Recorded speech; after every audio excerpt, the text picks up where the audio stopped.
Uwi na kayo at ka anak. Tulungan mo ako magsaka. Opo, Nay, susunod na po kami. Sige. Tara, uwi na tayo. Tulungan na lang natin magsaka yung nanay ni Sandoval. Sunugin ko na nga lang ang aking mga aklat. Ako nga eh, mapasok na lang ako bilang sangkawan ni sa alin mga hukuman. Nakakalungkot nga eh. Sinawag pa naman ako ng aking tindahan at tinuruan mga lakad.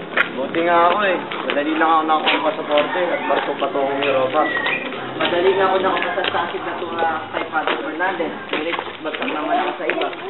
Mabuti na lang at ako'y may aking kagalingan sa pananalumpati at ito ay naging daan pa ako'y makapasa. Uy, ayun na pala si Inay, oh. Tara, tulungan natin.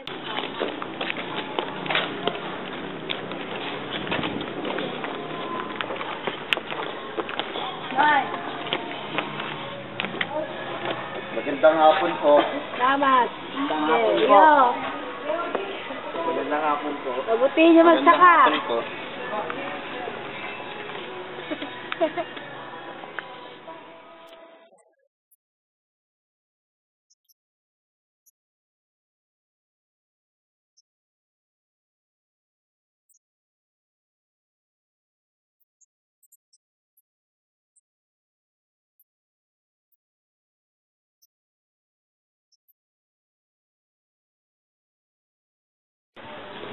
O, may sulat para kay Basilio.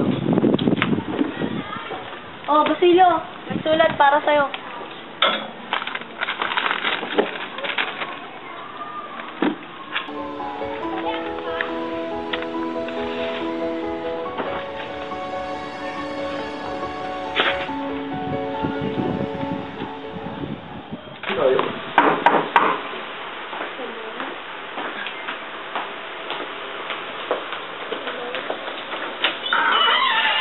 O ikaw pala, Bentay.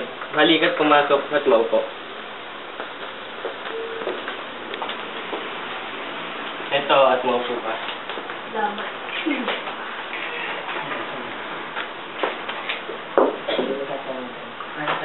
Ito yung sinunod. Nalalapit na pala ang isang malaki ang piging. Kailangan kong maghanda ng isang magandang piging na kailanman na hindi pa nararanasan sa Maynila. Makakaasa ba kami ng isang malayang king handaan? Bakit ba hindi? Dangan lamang at wala akong bahay na pagdadarausan. Sayang, sana'y kayo ang nakabili sa bahay ni Kapitan Tiago na napunta lamang kay Don Tumiteo sa napakamurang halaga.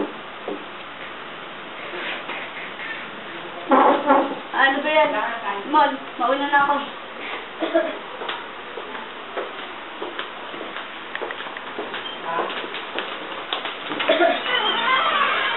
Salamat sa iyong pagdalaw, Bentay. Ingat ka.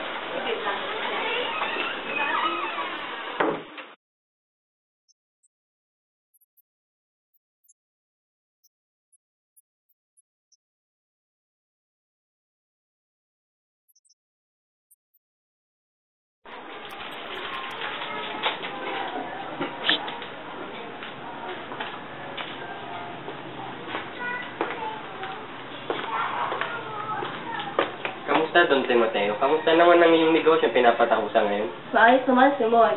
Ito, medyo gumagaan naman at nabenta. Kung sa gayon ay dapat mong pagpatuloy ang negosyo ngayon at lagawang itong palaguin. Paano? Kaesikusuin ko pa kasi ang kasalang Paulita at Juanito. Sige.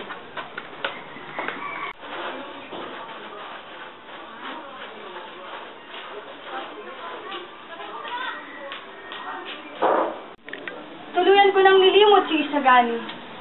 Isang kabaliwan kung iibigin ko si Isagani na sadyang nagsuong ng sarili sa panganib. Hindi ako mabubuhay sa lalawigan ng mga binatang nangangarap ng mga gubat at bundok.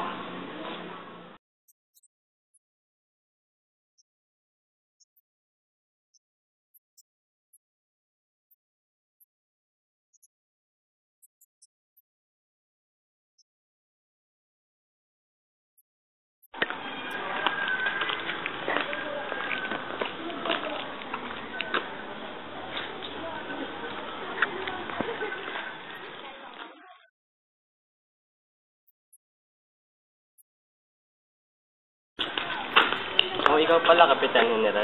Maaari ka bang maging ninong sa kasalang Paulita at Juanito? Ganun ba? Sige, ay pumampayag na maging ninong nila. Sa kasalang iyon, ako'y magpapaaraw ng perlas at mga brilyante. At sa pagtitipong rin, lulubusin ko na rin upang magpaalam. Paano, Simon? Una na ako. Asahan mo na ako'y dadalo sa darating na asahan.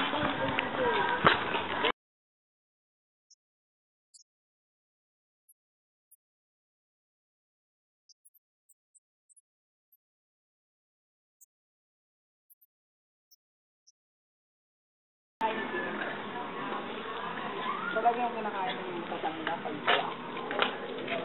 Nagagala ka namin makilala, Simon. Ako nga pala si Don HJ. At ako nga pala si Don Hermonio. O naman pala si Mas Pawun. Kinagagala ko din kayo makilala. Kayo din ba ay dadalo sa kasalang Paulita at Juanito? Makakaasa ka, Simon.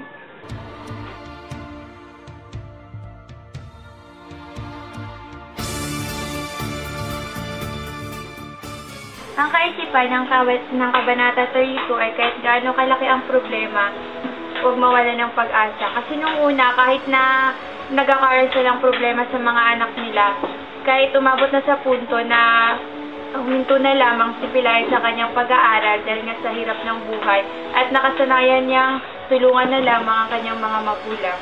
Pero sa mga pangyayaring iyon, naayos nila yun kasi nga hindi sila wala ng pag-asa kasi alam nila na bawat problema may solusyon talaga. Hanggang sa naisipan na lamang ni Simon na magnanegosyo. At sa pagnanegosyo na yun, yun pa yung nagiging dahilan para mas lalong mapadali yung pag-iisang dibdib nila Paulita at Juanito. Sa pag-iisang dibdib na yun, ay hinihintay talaga lamang iyon ng mga tao sa buong Maynila. Kung may pangarap ka, gawin mo lahat ng iyong makakaya.